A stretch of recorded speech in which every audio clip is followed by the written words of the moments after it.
Good morning, Nigeria. Welcome to Let's Talk Nigeria on Golden 97.5 FM Yanagwa, your trusted platform for critical conversations on governance, policy, and the realities shaping everyday life in Nigeria. On Let's Talk Nigeria today, we examine a development that has sparked nationwide attention and debate.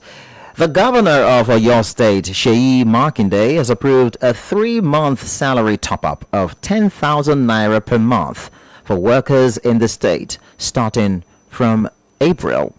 This intervention is aimed at cushioning the effects of rising petrol prices and the broader cost of living pressures currently facing Nigerians. At a time when fuel price increases continue to impact transportation, food prices, and general living expenses, this move has been welcomed by many as a timely relief effort. For workers struggling to cope with inflation, even a modest increase in income can make a meaningful difference. However, the decision has also raised important questions. Is this a genuine act of empathy and responsive leadership, or could it be interpreted as a political move? Now, beyond intentions, there is also the issue of sustainability. Can such interventions be maintained, and do they address the root causes of the economic challenges Nigerians are facing? And more importantly, this development opens up a broader national conversation. Should the federal government and other state governments adopt similar measures to support citizens?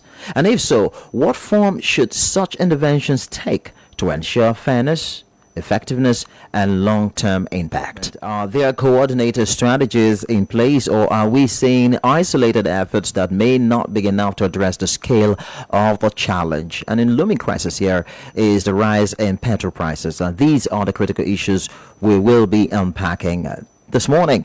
Now, joining us to provide expert insight is Paul Dasimeokuma, a development expert and policy analyst who will be speaking with us from Abuja. Good morning and welcome to Let's Talk Nigeria. Hi, good morning, and glad to have you. That's right. So we also have good morning, listeners. Great. So we're happy to have you too. He will help us to assess the implications of this policy, its potential impact, and what it means for governance and economic management in Nigeria. So stay with us, people, as we ask the tough questions and explore the realities behind the headlines, because this is Let's Talk Nigeria. Let's start with the big picture. How would you assess Governor Seyi Makinde's decision to approve this salary top-up because of the looming petrol crisis that we are experiencing in the country right now? Okay, once again, thanks for having me. Governor Seyi Makinde's decision is a targeted short-term relief measure that aligns with his administration's consistent emphasis on worker welfare, but it also carries some political optics ahead of the 2027 electoral cycle. Well, of course, let's provide context and details of the Oyo initiative. So on around March 23rd, 2026, Governor Seyi Makinde announced a flat 10,000 monthly transportation support, more like a top-up for all Oyo state workers and local government employees. And this is effective April 2026 for an initial 3 months, which is also extendable based on economic conditions. It's explicitly tied the latest petrol price surge, which has driven up transportation and living costs nationwide. Now, this is not a one-off situation for Seyi Makinde. For those who understand his track record, Seyi Makinde is noted for prompt salary payments and welfare packages. For instance, a 25% monthly welfare wage to workers and 15,000 to pensioners since late 2023. He has done clearance of 25 billion in gratuity backlogs, mass promotions of over 7,000 civil servants in one recent exercise.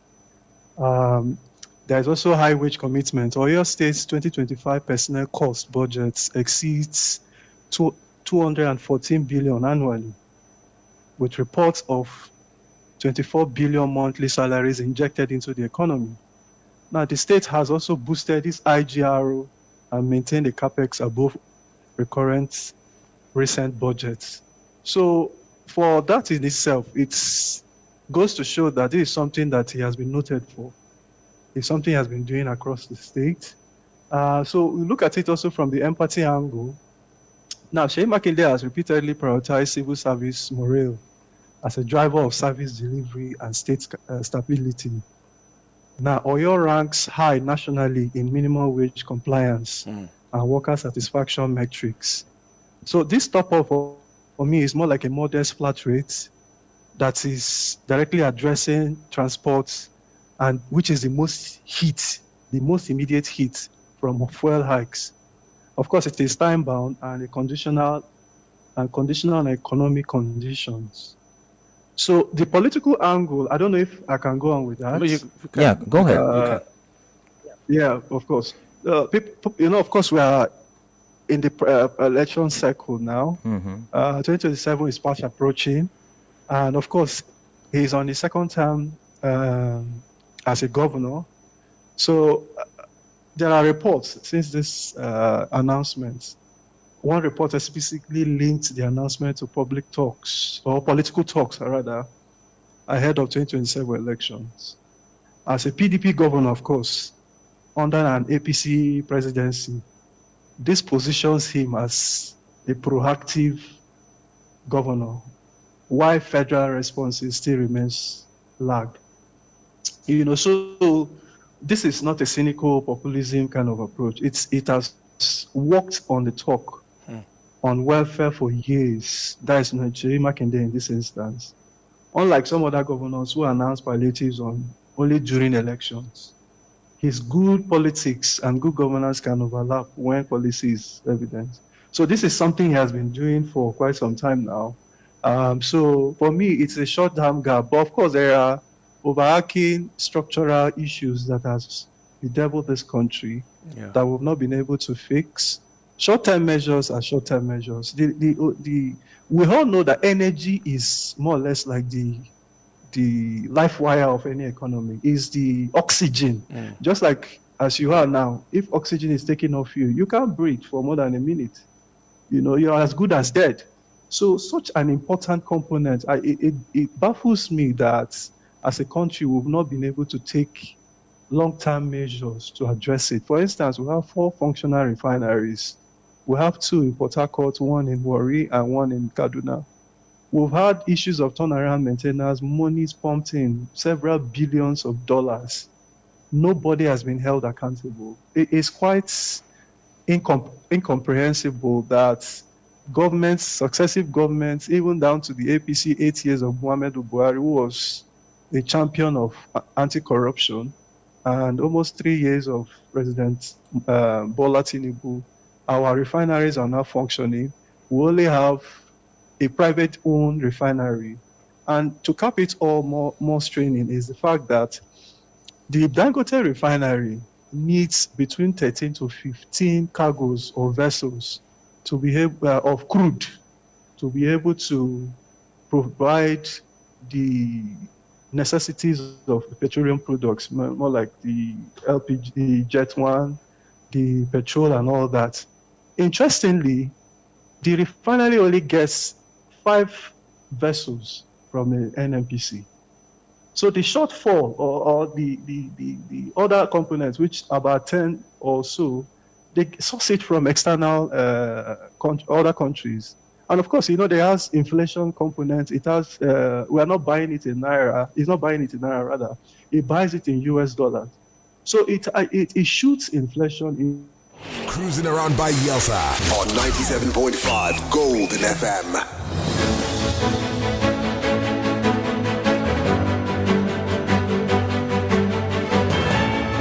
All right, still let's talk Nigeria. In case you're just tuning, we are looking at the act or the gesture of Governor Sheyi Makinde for your state, who has approved a 3-month salary top-up of 10,000 naira per month for workers in the state, starting from April. And an intervention is aimed at cushioning the effects of rising petrol prices and the broader cost of living pressures currently facing Nigerians. And we have on the line with us all the way from Abuja a development expert and policy analyst, Mr. Paul Paul Dasimeokuma, who has just given us some introductory aspect of the conversation. But before Paul asks the question, my colleague here in the studio, in your view, quickly, please, are you saying, from all that you have said so far, are you saying that the move by the governor of your state, Seyi Makinde, is primarily an act of empathy and not a political strategic move because he's been known for doing things like that in the past?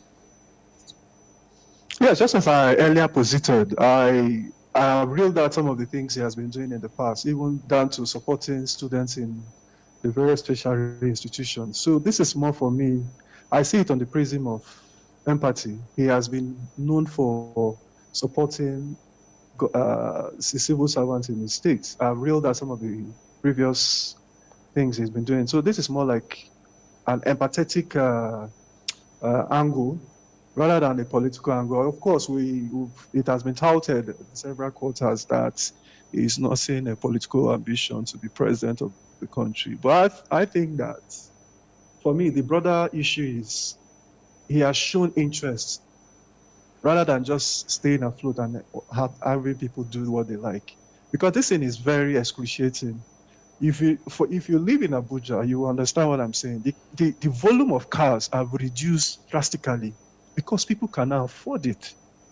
It's not even about having a car. The problem is, can you afford it? Because there's the thing about energy is affordability and availability. True. So when people talk in certain quarters that the petroleum products are available, is it affordable? It is not. Across board, even across different, in other clients, people are making efforts to cushion the effect. I've said the point that energy is the lifewire of any country. And people make strategic efforts to ensure that energy is made not only available, but affordable.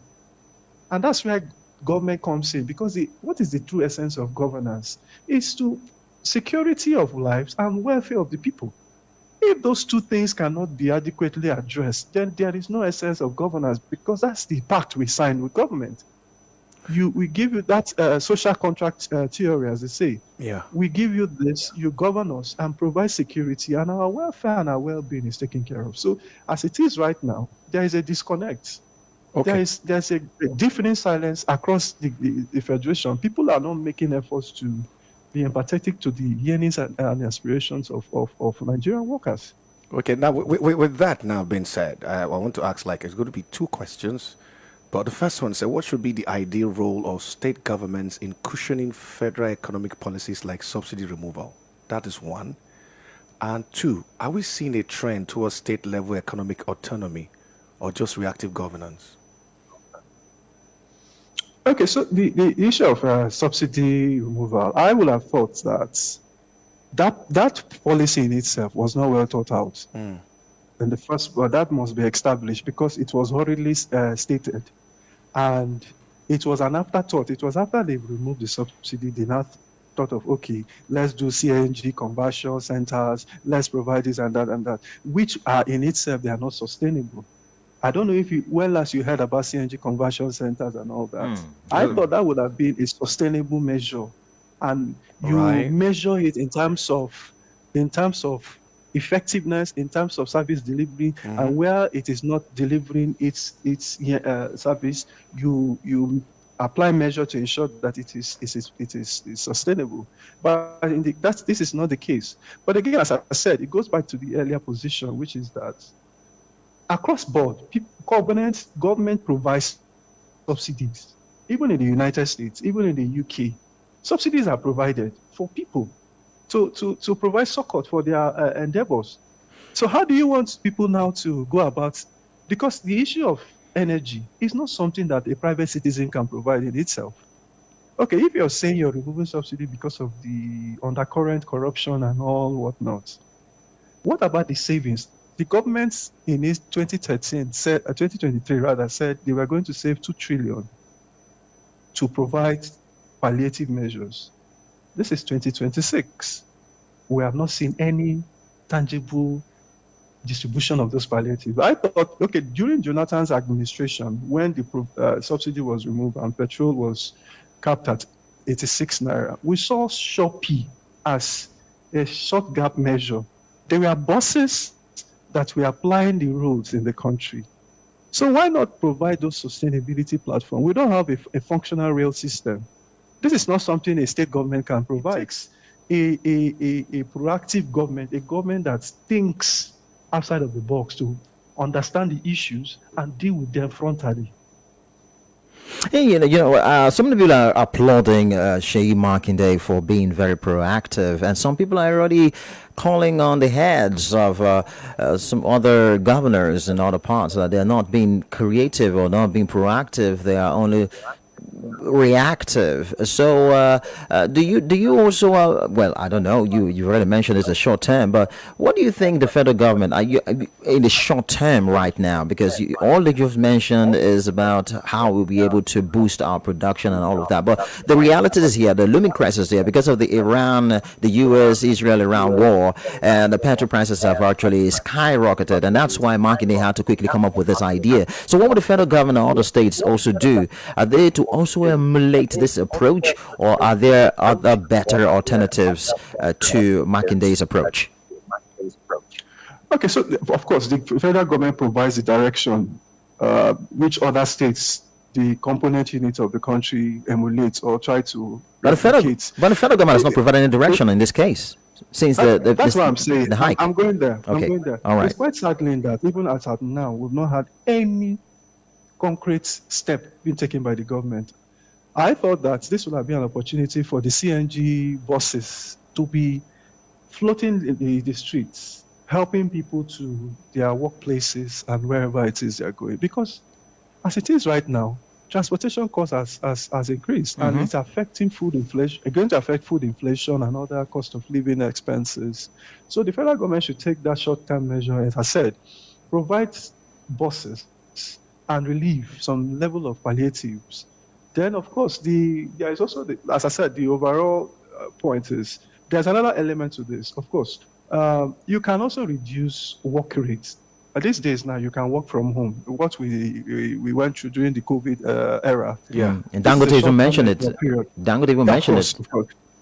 So that is to tell you that Dangote even has empathy for the country. So they can also explore that component. Rather than coming 5 days of the week, why not we do 3 days? Monday, you come, we'll have a meeting and itemize what are we going to do for the week.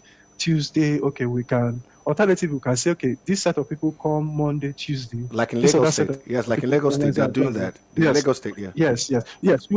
Yes. So I'm saying that at the federal level, they need to provide that direction so that states can use that as a template to replicate at their subnational levels. But we don't seem to see that. I've said that that's another area we can also explore. Otherwise, if this keeps lingering as it is, we may not even be able to contend with the ripple effect from this. It's very sad. You know how functional real system is in those other climes. We are not talking about real system in this country. This is another opportunity we can also explore. Rail transportation is a viable. I've traveled from France, from Paris to Frankfurt by train. These are two different countries. I'm not talking about two cities in one country. So why is it that we cannot revive the rail sector? Although the current MD of Nigeria Railway Corporation, Kayode Okwefa, is trying his best with the little resources they're getting, but I think that there needs to be more of additional support to that the Nigeria Railway Corporation to revive the rail tracks, to add additional coaches and speed trains. So we can increase, you can increase it across the country, rather than just segmenting it to the whole rail system that we're used to, that people are not finding fashionable and viable. So another point of this is the rail transportation system. We can also explore boats too as well. This is a period of an emergency. Other countries are making efforts, but we, as I said, nothing is being done across board. It's just pockets. Okay, Oyo, Lagos, how many? These are states that have resources, maybe increased IGR. But the majority of the states are just docile and quiet.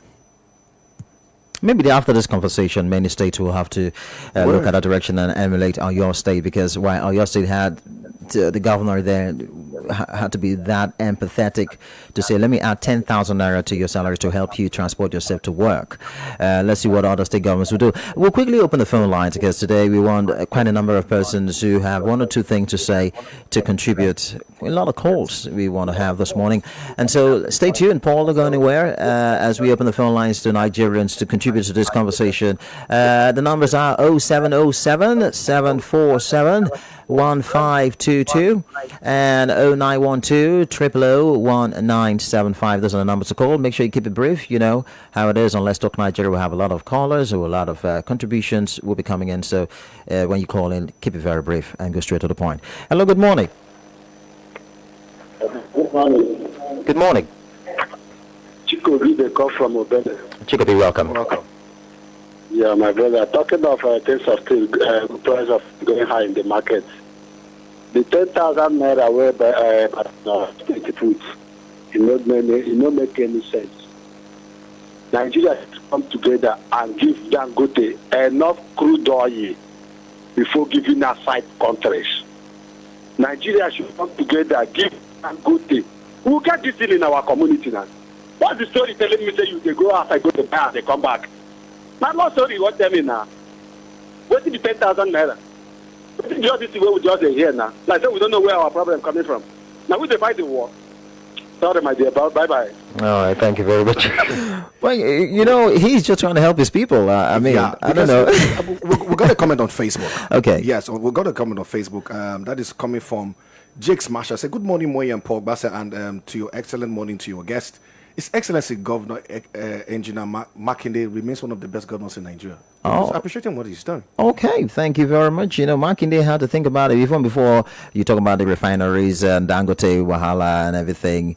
You know, he had to think of something, you know, out of the box, proactive, and come up with 10,000 just to help, you know, workers go to work so that you don't pay transport with the salaries that they pay for you. You have additional 10,000 to take yourself to work, you know, something like that. That's what he just did. Wait, call us up, right? We're on Facebook, right? We're streaming live right now on Facebook on 97.5 Golden FM. You just go there, like the page, and follow the conversation. Send a message to the WhatsApp number 0912 1975. I think I have a WhatsApp message. Quickly, let me read this message. Say, good morning, Golden FM. Governor Makinde pronouncement to the civil servants is a welcome development, but what about the non-government workers and the common citizens of the state? Are they not going through the same hardship? Let every incentive be inclusive. Okay, thank you very much for that. Okay, I like that. Hello, good morning. Good morning, yes. This is Okuna calling from Apollo. Okay, welcome. Good morning. Yes. About this increasement of this thing. They are talking about now parallel this every day. Let it reduce to 1%. It is reduced because oil producing communities they do even as if one thing in life. Now look at our communities then. Otioma, you also are taking over Otioma. They are producing oil. Look at Ayama where nothing come back. Kolama, nothing come back. They are taking over increasing of oil. When the more the oil increases, more our place collapse. So even the oil price when I waiting at the oil production collapse every day. I mean, I don't like it. Thank you. God bless you. All right. So the conversation is actually the gesture of the Oyo State Governor Sheyi Makinde, and we're looking at if all the governors and the federal government should be looking toward that direction or emulate the governor. All right, so let's not deviate from the conversation, please. Thank you very much. Good morning and welcome. Good morning, Moya Steve. Good morning. Good morning, Paul Wassa, and good morning to your wonderful guests. Good morning. The guests have spoken very well. Yes, this is the voice of Comrade Abraham Nelson calling from Tumia Ikuchama. Yes, talking about this issue, just like what the last caller said, people are fighting war in their country. Then why we are having that effect? We are going to call them lawmakers. Those are lawmakers who claim that they are representing us in the various houses. Why are they not deliberating about this particular crisis on the land? This is the one that is biting harder now. Why are they not talking about it? The various House of Assemblies, the National Assembly, the House of Rep and the Senate. They are representing their constituency and their districts. Why are they not deliberating about this matter? But when it comes to sharing money or approving a loan, the eyes will always... The governors who have moved to APC, what are they saying?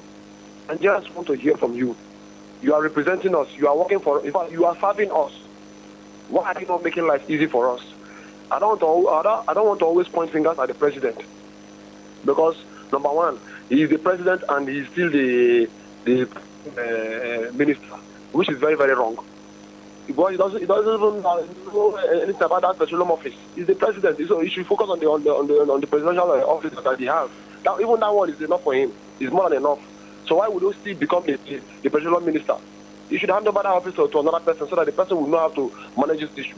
And talking about Dangote, the country, they know what to do. They know that they can actually give Dangote more crude oil for the price to crash, but they will not do it because of their own selfish interest. They are very, very selfish. They don't care about the common man. They don't care about us. They only care about themselves. Thank you. Thank you. Thank you very much. Hello, good morning. Good morning. Good morning. Good morning. Good morning.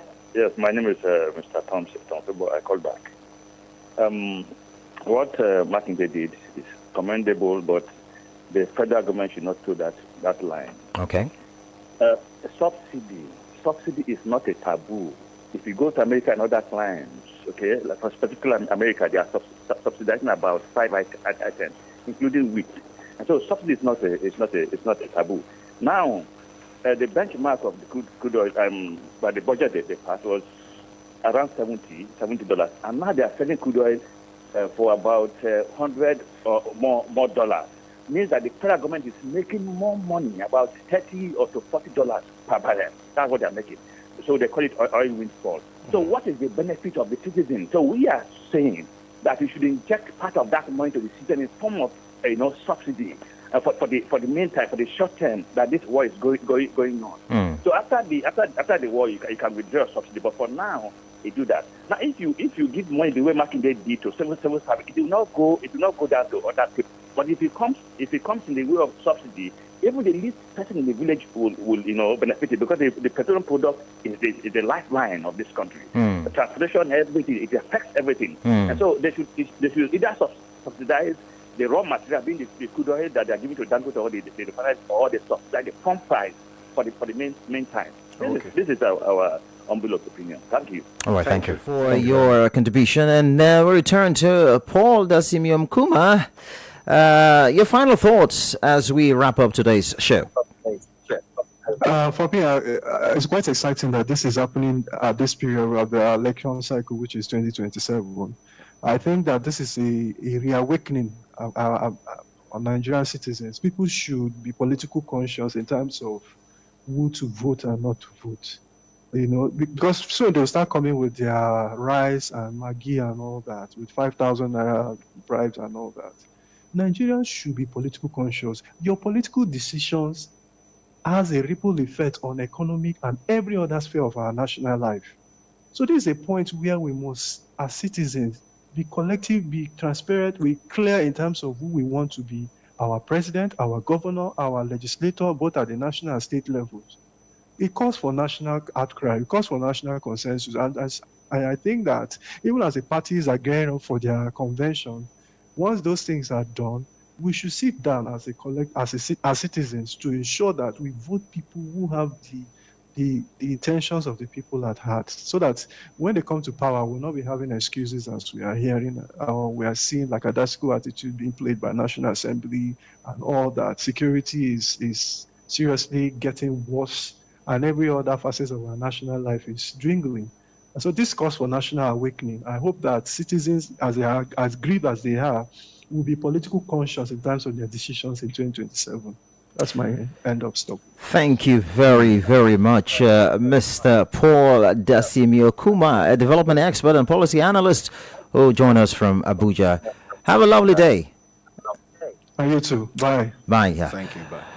All right, so that's it on the program this morning. We appreciate all the callers, all the texters, and you that did not call. We thank you very much. Tomorrow we'll be here again. But meanwhile, make sure you don't go anywhere. Don't change your dial, because this is the gold standard of radio.